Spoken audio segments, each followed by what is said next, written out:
ఇప్పుడు చాలా మందికి డబ్బు వస్తూ ఉంటుంది వ్యాపారంలో కానీ అలా, కాకపోతే నిలవదు ఇంట్లో.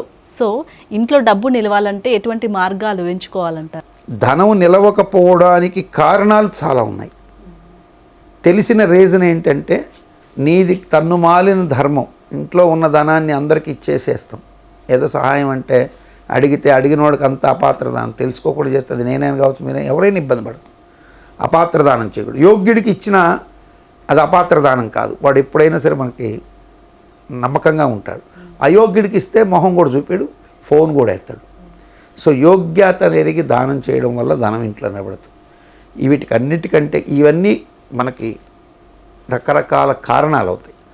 కానీ ఇన్ని ఉన్నా ఓవర్కమ్ చేసి ధనం ఇంట్లో నిలబడాలి అంటే ప్రతిరోజు ఉదయం అభిజిత్ లగ్నకాలము 11:40 నుంచి 12:55 మధ్యకాలంలో బుధవారం మినహాయిస్తే మిగతా అన్ని రోజులు అభిజిత్ లగ్నం ఉంటుంది. ఈ అభిజిత్ లగ్నంలో నువ్వు అమ్మవారికి, ఈశ్వరుడికి, పితృదేవతలకి ఈ ముగ్గురికి ప్రధానంగా పూజ చేస్తే ఇంటిలో లేమి శబ్దం ఉండదు. ఎంత డబ్బు పోతున్నా ధనం అంతే మళ్ళీ ఇంట్లో చేరుతూనే ఉంటుంది. అభిజిత్ లగ్నకాలం 11 అయితే ఈ అభిజిత్ లగ్నకాలంలో నువ్వు అమ్మవారి పూజ, ఈశ్వర పూజ చేయాలంటే ప్రాతకాలం 5 గంటలకు లేచి ఉండాలి. ఇదే మెలిక. 5 గంటలకు నిద్ర లేయడం అనేది ఇప్పుడు మన వాళ్ళకి $1000 క్వశ్చన్. రాత్రి 2 గంటల దాకా ఫోన్లు పట్టుకొని లేజినెస్తో ఉదయం లేయరు.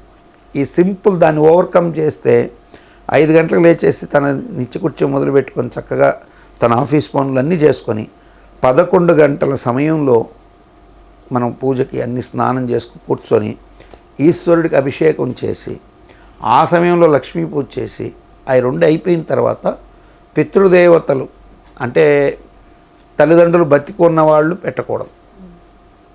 తల్లిదండ్రులు బతికి లేనివారు అన్నాన్ని పెసరపప్పుని కలిపి ఉడికించి అంతా చిన్నది ముద్ద లేదు ఉత్త అన్నమైనా సరే అంత వేసి దాని మీద నెయ్యి వేసి కాకి పెట్టేసి కూర్చుంటే ఇంట్లో డబ్బు నిశ్చయంగా చేరుతుంది. ఒకవేళ తల్లిదండ్రులు ఉన్నారండి బతికి, మంచిది, ఇంకా అద్భుతం. ఆ తల్లిదండ్రులు ప్రతిరోజు ఆ 11 గంటల తర్వాత తల్లిదండ్రులను అక్కడ కూర్చోబెట్టుకొని చక్కగా వాళ్ళకి పాద పూజ చేసేసి పూజ స్టార్ట్ చేయి. నీకు ఖచ్చితంగా కలిసి రాకపోతే నన్ను నిలదీసి అడగదు.